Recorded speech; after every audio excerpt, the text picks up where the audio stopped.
સુરતની વરાછા બેંકમાં 31 વર્ષમાં પ્રથમ વખત ચૂંટણી થઈ, જેમાં 15માંથી 3 ઉમેદવાર બિનહરીફ થયા તો 12 બેઠકો પર જંગ.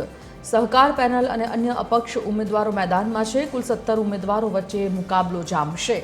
અંદાજે 53,000થી વધુ સભાસદો મતદાન કરશે. ડેટા પ્રોટેક્શન કારણે મોબાઈલ નંબર ન મળતા પડકાર છે, ત્યારે કાર્યકરોનો સોશિયલ મીડિયા અને ડોર ટુ ડોર પ્રચાર ચાલી રહ્યો છે. બેંકના ડાયરેક્ટરનું ઇલેક્શનનું મતદાન છે. સવારથી ખૂબ ઉત્સાહથી મતદારો સભાસદો મતદાન કરી રહ્યા છે. 8 વાગ્યાથી સતત લાઈન છે. મતદાન કુટીર સુધી પહોંચવામાં 1 કલાક અત્યારે મતદાન મથક સુધી પહોંચવામાં વાર લાગી રહી છે. વાત કરું તો 31 વર્ષના શાસન બાદ આ પહેલી વાર ઇલેક્શન છે અને એક હતું શાસન છેલ્લા 15 વર્ષના ચાલી રહ્યું છે.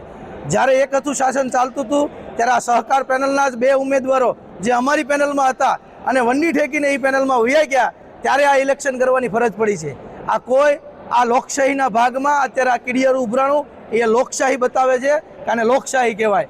અમારો એક જ મુખ્ય ઉદ્દેશ છે કે વ્યવસ્થા પરિવર્તન થવું જોઈએ.